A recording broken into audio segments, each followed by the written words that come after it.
तो हेलो डॉल्फी, आज हम लोग अपना नेक्स्ट पार्ट कर रहे हैं टैली में हम क्या करेंगे, आज सीखेंगे मैन्युफैक्चरिंग अकाउंटिंग।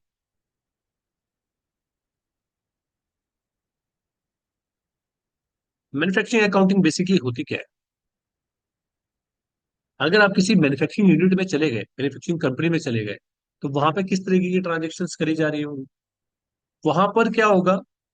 हमारी दो चीजें होती हैं हम लोग जब ये ट्रेडिंग करते हैं। एक हमारी होती है परचेज, ठीक है, और एक जब हम गुड्स को परचेज करते हैं तभी उसे सेल करते हैं, राइट? जैसे मान लीजिए मैंने कंप्यूटर खरीदा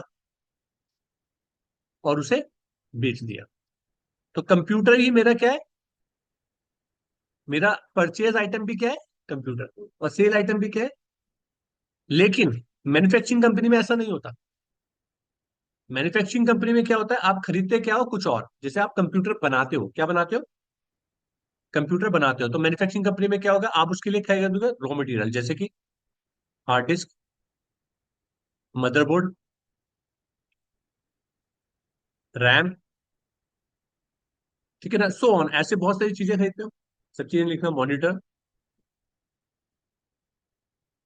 तो परचेज आइटम आप कुछ और है। लेकिन जब आप सेल करते हो तो आइटम क्या बन जाता है? तो परचेज करते हुए कहीं पे भी आइटम नहीं होता। तो इसमें हम कुछ एक प्रोसेस अप्लाई करते हैं, और उस प्रोसेस को अप्लाई करने के बाद इसका नाम जो रख देते हैं वो बन जाता है, वो क्या बन जाता है? कंप्यूटर। राइट, यही तो होता है। करेक्ट है ना? तो इसी प्रोसेस को करने के लिए अब इसमें क्या है कि जैसे हमने कंप्यूटर बनाया, जब बनाने में हमारा जो खर्चा आया वो कैसे पता चलेगा कि आखिर कितना एक्सपेंसिव हमारा बनाने में आया? क्योंकि जो इसकी प्राइस डिसाइड होगी, यहाँ तो बड़ा सिंपल है। कंप्यूटर आपने खरीदा 10 का, आपने 12 का बेच दिया, तो हमें पता है कि भाई 10,000 का खरीदा था, 12,000 का बेच दिया। बट यहाँ पर हमें ये पता ही नहीं कि कंप्यूटर कितने का खरीदा है। यहाँ तो हमारे इसकी कॉस्ट, इसकी प्राइस जो बनेगा उसके अनुसार बनेगा, जो इसको बनाने में खर्चा आया उसके अनुसार। राइट, क्योंकि इसकी कॉस्ट अलग है, इसकी कॉस्ट अलग है, इसकी कॉस्ट अलग है, इसकी कॉस्ट अलग है। मान लीजिए ये 2,000 रुपये का ये है, ठीक है ना, 1,000 रुपये का रैम हमने ये खरीदा, 1,000 का ये खरीदा, मॉनिटर हमने 3,000 का खरीदा। तो हमारे को अगर मैं एक एक कंप्यूटर बनाना चाहता हूँ तो इसकी कॉस्ट कैसे बनेगी? इन तीनों का, दो तीन चार, चार तीन सात, 7,000 का बन के हमारे पास रेडी हुआ। अब मैं चाहे उसे 10 का बेचूं, 15 का बेचूं, लेकिन उसके लिए मुझे पता चलना चाहिए क्या कि मेरा एक्स्ट्रा खर्चा, इसमें खर्चा कितना हुआ। और सिर्फ कंपोनेंट का खर्चा नहीं हो सकता, 7 रुपए में मैंने और भी खर्चे किए हो इसके अलावा, जैसे कि इलेक्ट्रिसिटी का खर्चा गया बनाने में, बिजली का बिल गया, पैकिंग चार्जेस है। तो इसका ओवरऑल खर्चा जो है वो मुझे पता चल जाए, जिससे कि मैं उसकी प्राइस को डिसाइड कर सकूं। राइट, तो उसी चीज के लिए हम टैली में इस तरीके से मेंटेन करेंगे इसे, कि जिसमें हमें ये पता चल जाएगा। ठीक है, बहुत अच्छा टॉपिक है। आप किसी कंपनी में जाओगे तो आपको बहुत अच्छी चीजें करने के लिए मौका मिलेगा, तो आपको इसे बड़े तरीके से देखना है। देखो, हम इसी केस को लेंगे। हम मान लीजिए कंप्यूटर ही बनाते हैं। तो कंप्यूटर बनाते हैं, पहले हमें रॉ मटेरियल खरीदना होगा। तो रॉ मटेरियल खरीदने के लिए हम नॉर्मल एंट्री करेंगे F9 में जाकर के, जो हम नॉर्मल ट्रांजेक्शन करते हैं। तो मैंने बोला 1 मई में मैंने ट्रांजेक्शन पास करी, बिल नंबर ये, जिससे मैंने सामान खरीदा उसका बिल नंबर ये। आप लोगों को मैं बार बार बता चुका हूँ, लेकिन ध्यान रखिएगा ये वाला डेट और ये वाली डेट में फर्क क्या होता है, इस डेट और इस डेट में फर्क क्या होता है। ठीक है, एक बार और देख लीजिए। कभी बहुत सारी एरर आ रही है इसमें, क्योंकि ये वाली डेट और इस डेट में फर्क होता है।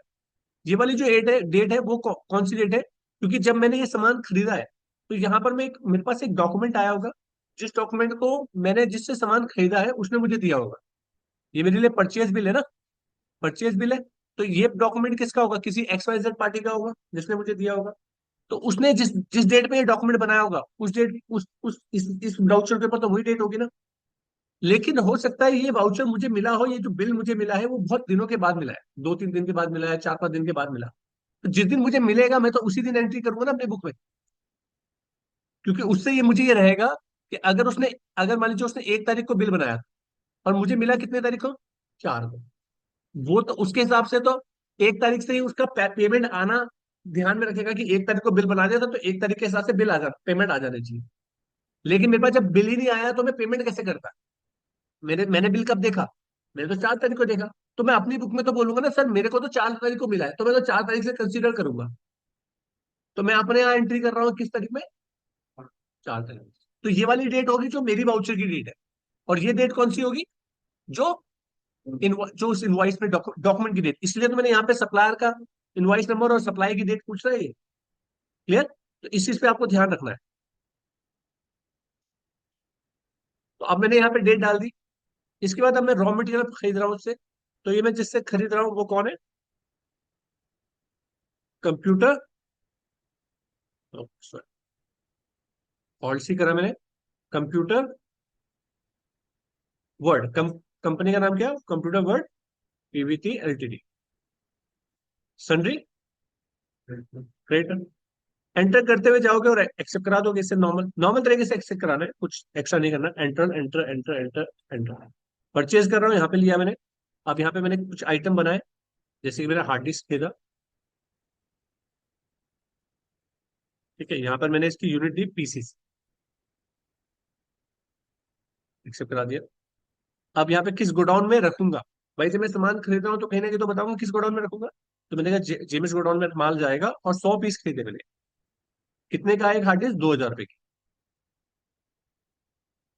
फिर मैंने रैम बनाया, रैम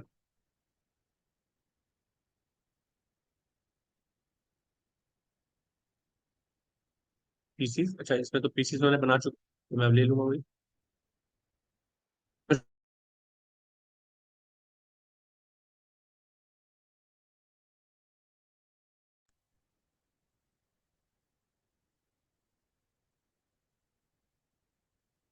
ठीक है, क्लियर? अब मैंने यहाँ पे गया और एंटर करते हुए मैंने यहाँ पर 100 पीस ले लिया। 100 पीस लेने के बाद मैंने यहाँ पे डाला कितना, कि ये जो रैम मुझे आई है वो 1500 की आई है। और मॉनिटर ले लिया मैंने, और सी करके बना लिया इस टाइप, मॉनिटर।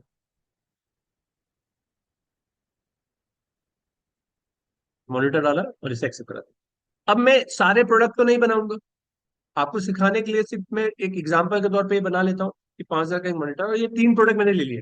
और मैं एज्यूम कर रहा हूँ कि इन 3 प्रोडक्टों से हमारा कंप्यूटर बन जाएगा, हमें किसी और की चीज की जरूरत नहीं है। मैं एज्यूम कर रहा हूँ। तो मैं ज्यादा प्रोडक्ट ना खरीद करके सेंटर करके एक्सेप्ट कराया। तो मैंने परचेज कर लिया, राइट? कोई दिक्कत तो नहीं। इस पार्ट में हम लोगों ने क्या देखा? हम लोगों ने देखा कि अगर मैन्युफैक्चरिंग यूनिट है, उसमें हमें पहले रॉ मटेरियल को परचेज करना है। अब उसके बाद नेक्स्ट पार्ट में हम क्या करेंगे? मैन्युफैक्चरिंग जो प्रोडक्ट है उसे मैन्युफैक्चर्ड करेंगे। ठीक है, तो उसे नेक्स्ट पार्ट में करते हैं।